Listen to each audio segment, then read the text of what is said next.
So now we're being joined by two of our local leaders, local union activists.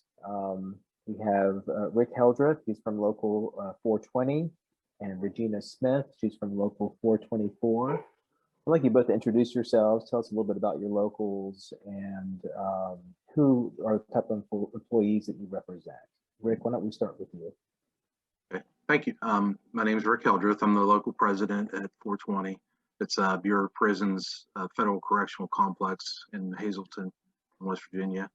Our local's made up of a whole range, pretty much a city of different expertises. You know, you have teachers, nurses, plumbers, electricians, and of course correctional officers that are the core of our group. How many people do you represent, Rick? About 600. Okay, great. And Regina, same question for you. Tell us a little bit about your local and who you all represent there. Well, hi, my name is Regina Smith. I'm the local president for AFGE Local 424 in Baltimore, Maryland. I work for the VA hospital, and we also represent the VBA. We represent EMS workers, doctors, social workers, LPNs, engineering, IT. We have the majority of the hospital. And but how large of a unit do you guys represent? Oh, I'm sorry. So get nervous sometimes. So we represent, our bargaining unit is as big as 3,000. So yeah, members and non-members. Great. Well, we're going to go ahead and get started. So I'm going to start with you, Rick. Tell us about your experiences going to the press. I know you've been quoted in numerous outlets over the years, speaking on inmate transfers, your experience with the government shutdown, staffing issues. So just tell the viewers what your experience has been. Sure. Starting out with it, I was a little nervous. You know, I'd never done anything like that before, but I found it to be, I was actually encouraged by some of my representatives to start getting involved with that, because they would want me to respond to some of the statements that they were making when I was going to them with issues, and that's kind of what got the ball rolling. So, but once I found that the public really cares about, staffing, safety, everything that happens in our workplace up there, because they don't normally hear anything about what happens inside a prison. So a lot of them were really shocked when they started hearing what kind of things we were facing in there. And then the more that I talked to the press, the more that our state representatives would get involved and start making statements to support what we were saying. And it really put a lot of pressure on the agency to start fixing things. Explain what was going on with the coronavirus, what the particular issue was there, when that started, and kind of what you were going to the lawmakers about, and then how you turned that into press outreach. Sure. When the pandemic started, they started shipping inmates from other federal prisons throughout the country into West Virginia, into our prisons. So they were sending us sick inmates. We were doing our best trying to keep it contained and quarantined, and here they're shipping us inmates that are already sick. So got involved with Senator Manchin and Congressman McKinley and Senator Capito, and started going to the press about it. We organized a picket, invited all the press to it, did a lot of interviews, and we were ultimately able to get them to stop sending inmates into the state for about 5 or 6 months. And that helped us prepare and get our COVID protocols in place, or quarantine ready, and it really saved us a lot of headaches. Right. Is that the first time you had done like a picket like that before, like an actual press event where you had the press coming out? No, we've had a few before that. We mostly, when there's been staffing issues, we've used them to raise public awareness, and we've had congressmen come to our pickets and do press releases there from our picket. And that's been really effective. Great. So Regina, make sure you're not on mute, and we're going to talk to you a little bit about your experiences. I know obviously as a VA facility, I'm sure the coronavirus has been a hot topic there. What have you been doing to get out to the press and talk about the issues? Yes, like my fellow brother said, at first it is a little nerve-wracking, but thank God to AFGE, and I always say this and stuff, they really helped kind of get you comfortable with talking to the press and having rallies and inviting people to come in and just kind of get our cause out into the media. And so, what sort of outreach did you do with the media? What sort of interviews did you do? So we had an issue when COVID hit. Of course, the agency was not prepared. So just because the agency isn't prepared, that doesn't mean that we're not prepared. The union is prepared. So we moved in and we sent demanded bargains and things up to the director, because PPE, people weren't getting appropriate personal protection equipment. They didn't want to hear us. We was under the Trump administration. You know, they wanted to push us to the side. So we said, okay. I had a meeting. It was a COVID team. Brittany was part of that. She was able to call the press. I got our members together. We went out in front of the building across the street and we had a rally. It was about telework and PPE. That evening, my EVP, Jerry Bryant, had an interview with one of the news stations. And that next day, telework, managers were calling people, calling employees. They were offering telework. I was one of the people that was offered telework. We had a meeting about PPEs and making sure people were fitted for PPEs. We talked about just regular safety issues. What floors, did they have any COVID patients? Because the VA did something very awful. You know, when our frontline workers taking care of veterans, I mean, frontline workers. I mean, you have respiratory therapists. They're suctioning patients while they're struggling with COVID. And the VA, the VISN lured our nursing staff out and our frontline employees out, lured them out with incentive pay, hazard pay, or whatever else you want to call it.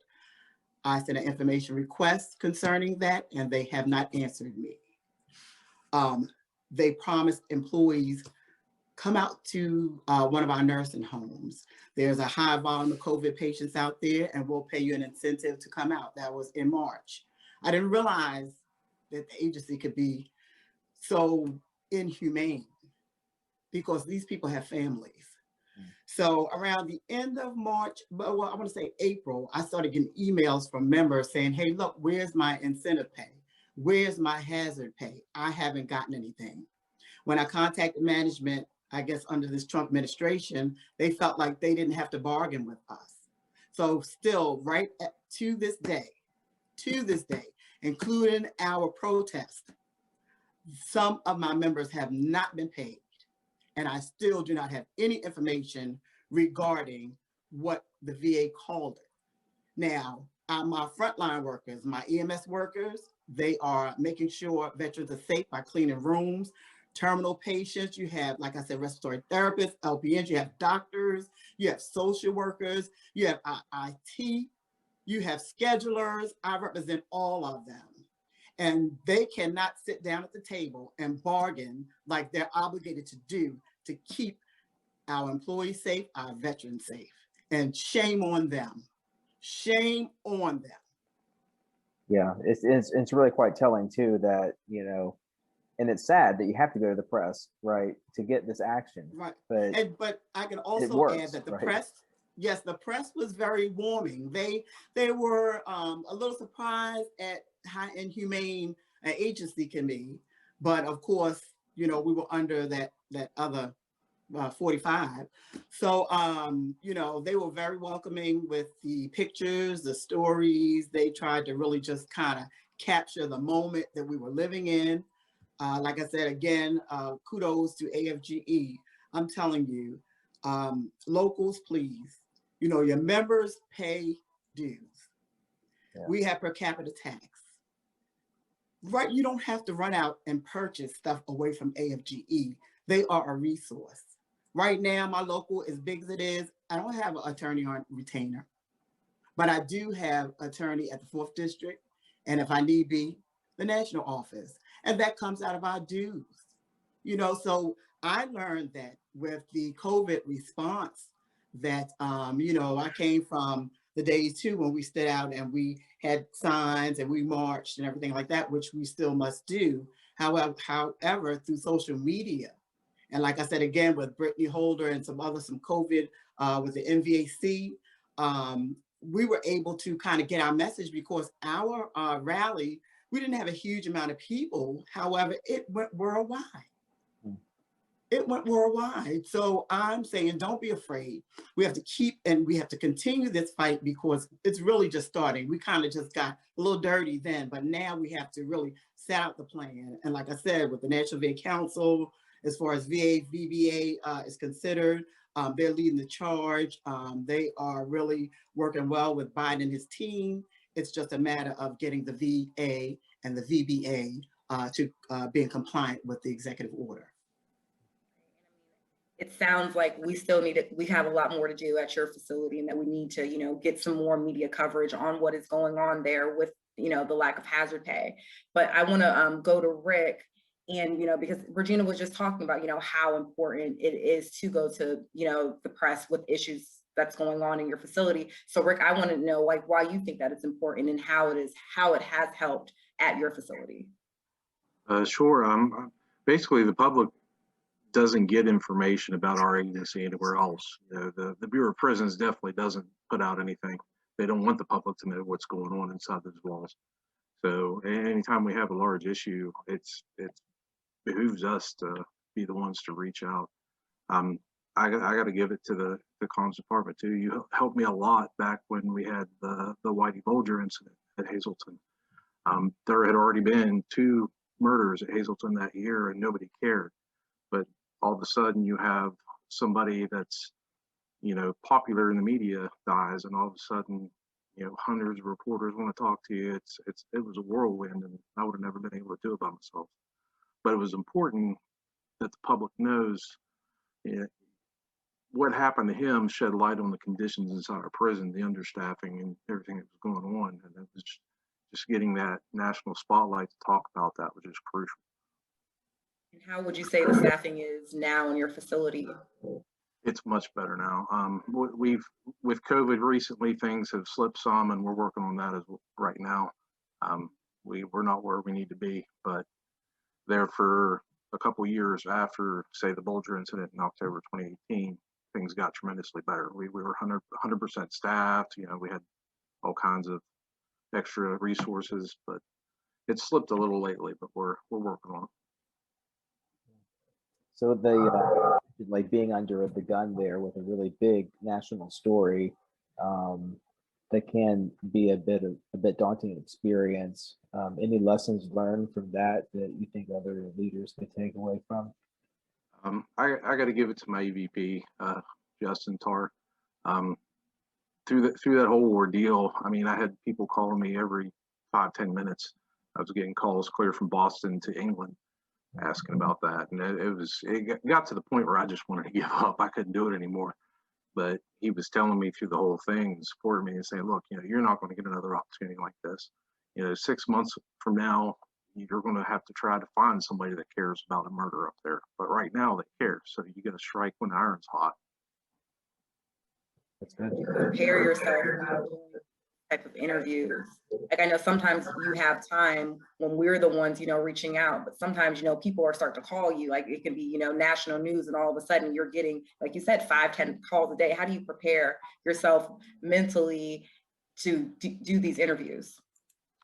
It definitely helps to sit and think ahead of time about what you're allowed to say and what you can't, because especially in a law enforcement agency, and I'm sure it's the same in the VA and everywhere else, there's a lot of information you're not allowed to talk about for, you know, security reasons, safety reasons, whatever. So you just got to kind of iron those things out in your mind ahead of time, because those questions are going to come. The reporters are going to want to know things that you can't really tell them. But you gotta draw that line in your mind where you stop at, where you have to stop at. But everything else is fair game. Yeah, that's a good point, Rich. I know that, you know, one of the things that we always tell our folks is, you know, you're speaking on behalf of the union in your role in the union. You know, yes, you may be a frontline worker, you may have a certain job in the government, And reporters will always want to ask you, well, what do you do on a daily basis? And it's fine to say that, but just to emphasize that you're speaking as the local union leader, because it does give you that level of approval, to say those things, to say certain things that a local person, a regular worker cannot say. So that's a good point. So Regina, how do you navigate that? Because obviously you've got lots of issues with like HIPAA violations and all sorts of medical record questions that have come up. I know during the coronavirus, people wanting to know how frontline VA workers are delivering care. And some of those things we really can't talk about because it does violate that special relationship there. So how do you kind of navigate those issues and prepare yourself for interviews? The way I navigate that, again, I have to go back to our organization. When you decide that you want to reach out to the media and let them know what's going on, AFGE likes to kind of meet with you because they want to keep you out of trouble and stuff. They don't want you to do anything that's going to jeopardize your job. So you kind of have a pre-meeting where you sit down and like they said, like you just said earlier, I'm speaking on behalf of AFGE Local 424 or the union representative, not as a VA representative. So that helped. And once you begin to, it doesn't change much as far as kind of legal issues as you're talking for AFGE. But like I said, when you're talking about AFGE, they normally take you through a little pre-meeting where you kind of know what your boundaries are, like my brother said, and kind of stay out of that little gray zone that exists. Because after all, like I said, after 45 and we had to go back doing agency work, there was very little time for doing union things and keeping up with that. So again, I have to keep going back because, that's who's feeding me and I'm getting my money's worth. I'm getting full. So Brittany or whoever's in charge of that particular campaign, she always shot me an email or she always called me, hey, look, we're going to be doing this. Hey, look, are you available for that? And then I could fit that into my schedule or, do it on a lunch time or kind of like after I got off. So it was very helpful because I didn't have to like have 15 calendars, 17 computers and looking through my emails for obligations and things that I agreed to when it comes to that. So they have a communications department. I mean, they handle the press as far as contacting the press and having them where they need to be. We had our pre-meeting so that, we can prove what we're saying, hey, look, and you're talking on behalf of the membership. So I thank God that we're able to go through processes like that before we get to these, to the media, because of course, everybody loves the story and different things like that. But we want to keep our jobs and we want to stay compliant to the law and what we can do and how we can speak as representatives. And Regina, I know that you've done, multiple different types of media. I know you've done TV, you've done print. Talk about those experiences. Talk about the difference between like when you're doing, an interview with a reporter that might be for television. Like I know you did one this morning with, the local CBS station to talk about, staffing. Talk about that. Well, I think when you're scheduled like for TV, it's a little, you can kind of prepare for it, but when you're out there doing the rally, you're pumped up, the adrenaline's running, you're mad as hell, you're going to represent your people. And sometimes that can take your mind off to the right a little bit. So you have to kind of I always have a buddy with me. I always tell my representatives, take a buddy with you, take somebody with you, because if you can't see it, they can.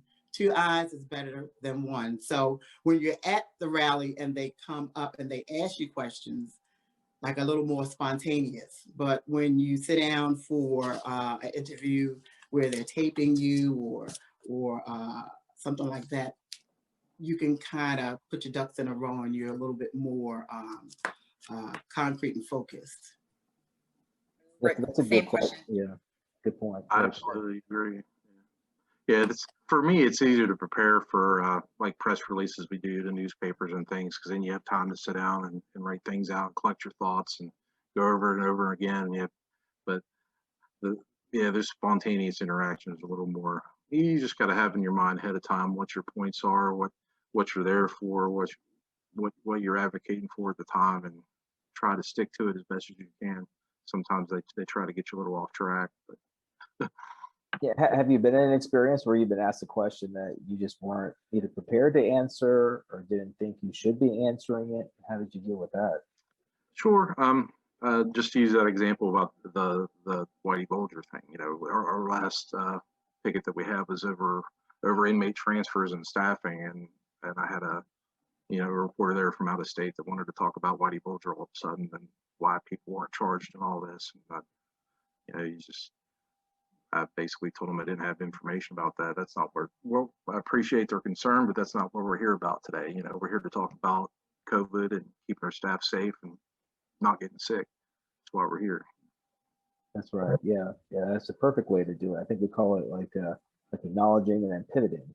You know, thank you for that question. It's a great question, but I'm here today to talk about this.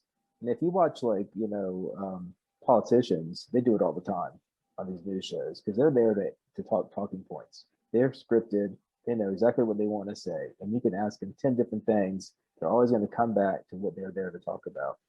And it's just a way to keep on track and not get bombarded by questions that you really don't want to answer. Yeah, they're trying to, sometimes reporters may try to trip you up. And so it's good to be prepared and know that could happen and how to not get yourself caught in the trap. Yeah. Regina, have you ever had anything like that? You're on mute, so just make sure you unmute there. Make sure you unmute yourself, Regina. Make sure you unmute yourself. Unmute. There you go. Yes, I've had that, and I've always been trained to just let them know you're speaking on behalf of AFGE and just reroute them back to your talking point. Mm-hmm. You know, and if they keep on, I would say, I can't talk on behalf of the VA. And if you give me your email address or your number, I can get back to you, or I can have somebody from AFG get back to you. And normally they don't want to hear that, so they just turn away from that. And, yeah. I mean, and Tim and I, even in our department where we get, requests from media, all the time, or sometimes, they'll catch us on the phone and want to talk, say they want to talk about one thing, but then like, oh, well, while I have you, let me ask you about this. So we also have to do, the same thing, bring it back to what we're supposed to be talking about and saying like, hey, well, look, we can reach out to someone else and we can get back with you. Never want anyone to feel pressure to answer a question. And I'm sure Tim is great at this because Tim used to be a reporter, so he kind of knows what it's like to be on the other side of the phone. That's it, yeah. And you don't want to commit yourself to anything that you can't deliver either. Mm-hmm. So it's always like, well, I'll look into that and see what we can tell you, see if we can get back to you on that. Not, oh yeah, I'll tell you this, I'll just start making up stuff just because you're there and you have the person, in front of you. You don't have to answer these questions.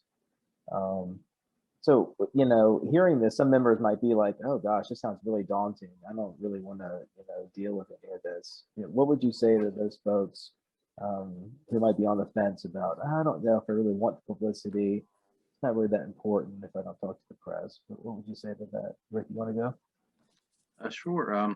I didn't either to begin with. I'm a very quiet person. I don't know if you can tell or not. Yeah, it was very uncomfortable for me to begin with. The first interview I did, they met me in a hotel room. I think it was CNBC or somebody. But I go up to this hotel room and they have all these lights set up like a studio and everything. I'm like, oh my God, what I get into? I took my father-in-law with me for moral support. Yeah, it is, but it's definitely worth it in the long run. It just you get miles of coverage for just a few steps. It's and the bigger the media, the bigger the audience you have, the bigger your message gets out, and the more pressure it puts on your agency to do the right thing.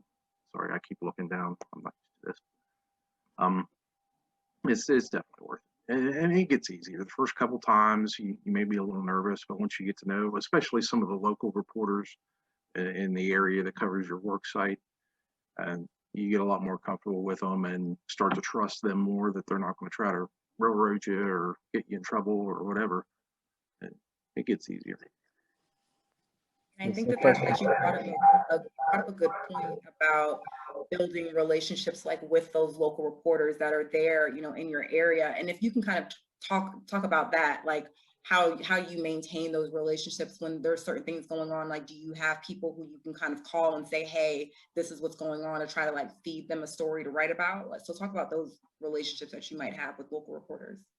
Sure. I keep up with them regularly, and they email me all the time. A lot of the papers, some of the radio stations around the area, just, hey, how you doing? How's your staffing doing? Running any problems up there lately? Or they may even want me to comment on something that Senator Manchin put out that had something to do with their facility. So it's probably at least every other week I get in touch with one of them. And they're not always printing things or talking about things, but we keep the conversation going so that when there is something newsworthy or something that I need to get out there, it's fast. It usually happens within a half hour. I have an internet story out because we've built that rapport and that trust between us. That's a really good point. So Regina, how about you? What do you say to those naysayers who don't want to talk to the press? Why do you think it's important? I would say, don't be a scaredy cat, please. I mean, if you're a union rep and you are representing employees, I mean, I don't see where the fear is at, because if you have sat in this position and that is something that you do and you have a passion for it, don't let talking to the media scare you. Right now, I don't have a main communications person for the local. So through my relationship, again, with AFG, and I do like to say that because that means that we're working, we're here, we have resources and support. But through, like I said, the communications department there and getting in contact with our local reporters, that's relationship building. And then I had to take that on, and then I will pass that on to the next person so that they can continue that relationship. So having a communications department and having them kind of reach out first, you don't even have to reach out first. They reach out first for you. They just need your permission to do that. They'll talk to you, they'll ask you, hey, would you like me, because that's what Brittany did to me, would you like me to reach out for you? I mean, that was a godsend because I'm doing agency work and union work. A lot of it was during the daytime. I could look, on lunch break or whatever, and I could see a text from her.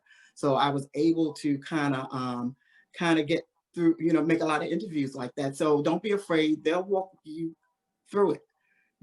They start that initial relationship if need be. My brother, he has a relationship already, but if you don't be afraid. They will start that relationship for you, and then you can build on that. AFGE, we in our communications department, we do have relationships with people, in the media, and for all the locals, who are watching. If you do have things that you feel like, are media worthy, or if you don't think that they're media worthy, but it's like, hey, someone probably needs to know about this, feel free to reach out to our department, and we can, start to, figure out where the most appropriate place to maybe place this story, or work with your local to bring media attention.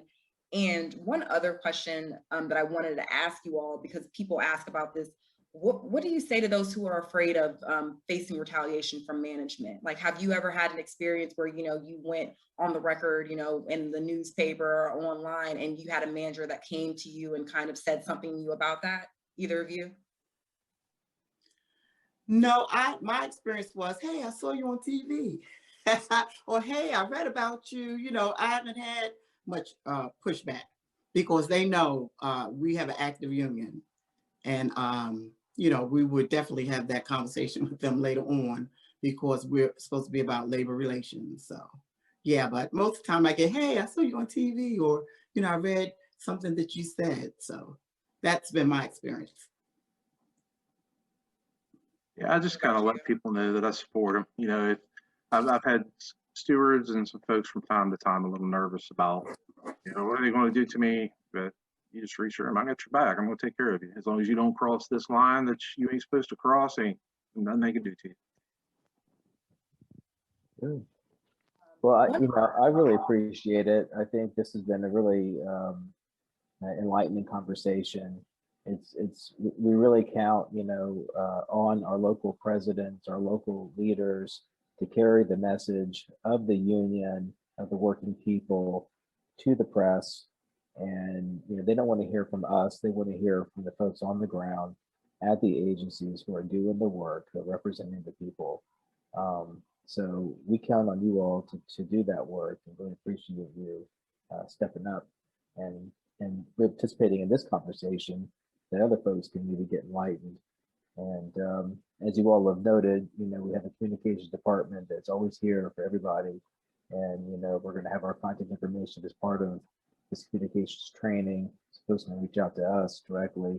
And we have lots of resources on our website too, to help navigate, these interviews. So unless Brittany, you have anything else you want to add, I think this has been a really good experience. I think so too. We definitely appreciate you both, taking time out of your busy schedules to speak with us. So thank you so much. And I just want to add, y'all, it's free. Your dues pay for it. Take advantage of free stuff, because I like free stuff. So take advantage of it. It's free. Appreciate that, Regina. All right. Rick, any last words? Thank you. Great. Thank you all very much. Really appreciate your time today.